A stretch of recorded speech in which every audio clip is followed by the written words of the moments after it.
আসসালামু আলাইকুম রহমতুল্লাহ। আশা করি আপনারা সকলে আল্লাহ তাআলার রহমতে ভালো আছেন। আজ আমি আলোচনা করব কখন ইনশাআল্লাহ বলা হারাম। তো চলুন আমরা জেনে নিই। ইনশাআল্লাহ শব্দের অর্থ হলো যদি আল্লাহ চান তাহলে আমি কাজটি করব বা কাজটি হবে। কথা ও কাজে ইনশাআল্লাহ ব্যবহার ইসলাম ও মুসলমানদের সংস্কৃতি।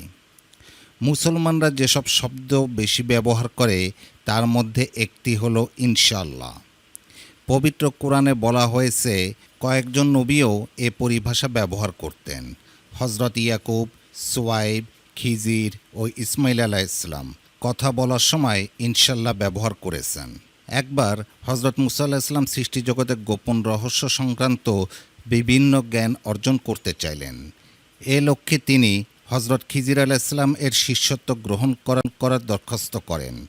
তখন হজরত খিজির আলাইহিসসালাম বলেন, আমি নিশ্চিত যে আমার সঙ্গে থাকার ধৈর্য আপনার নেই। এ কথার জবাবে মুসা আলাইহিসসালাম বললেন, ইনশাআল্লাহ আপনি আমাকে ধৈর্যশীল হিসাবে পাবেন।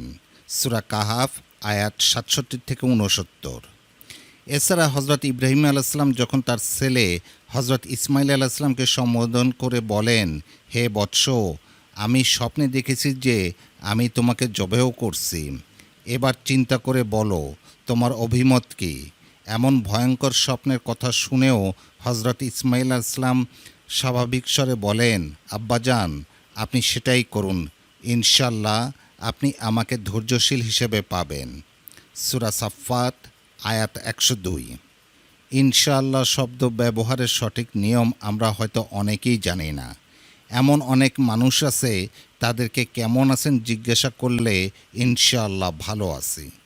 এমন স্থানে ইনশাআল্লাহ ব্যবহার অশুদ্ধ হবে, কারণ ইনশাআল্লাহ ব্যবহার হয় কেবল ভবিষ্যতের ক্ষেত্রে। কেউ যদি বলে কেমন আছেন, তাহলে বলতে হয় আলহামদুলিল্লাহ ভালো আছি। যে কোনো বৈধ কাজ যা ভবিষ্যতে করার ইচ্ছা আছে বা কোনো কথা যা কাউকে বলার ইচ্ছা আছে অথবা ভবিষ্যতে ভালো কিছু করার ইচ্ছা প্রকাশের ক্ষেত্রে ইনশাআল্লাহ বলা অনেক ফজিলতপূর্ণ। এতে সওয়াব পাওয়া যাবে। কাজটি যদি তার জন্য কল্যাণময় হয় তাহলে আল্লাহর রহমতে কাজটি সফলভাবে হবে। কিন্তু অবৈধ কোনো কাজ করার ব্যাপারে ইনশাআল্লাহ বলা জায়েজ নেই। যেমন চুরি, ডাকাতি, ব্যভিচার, দুর্নীতি, সন্ত্রাসী, অশ্লীলতা, সিনেমা দেখা, মিথ্যা কথা বলা ইত্যাদি নোংরা কর্মকাণ্ড সহ যাবতীয় অপরাধ ও অনৈতিক কাজ ইনশাআল্লাহ বলা সম্পূর্ণ হারাম।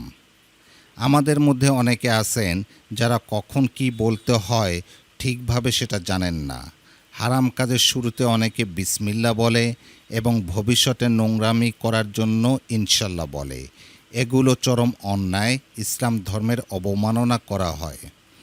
ইচ্ছাকৃতভাবে গোস্তাকি স্বরূপ যদি কেউ হারাম কাজের পূর্বে বিসমিল্লাহ বা ইনশাআল্লাহ বলে তাহলে ঈমান চলে যাবে।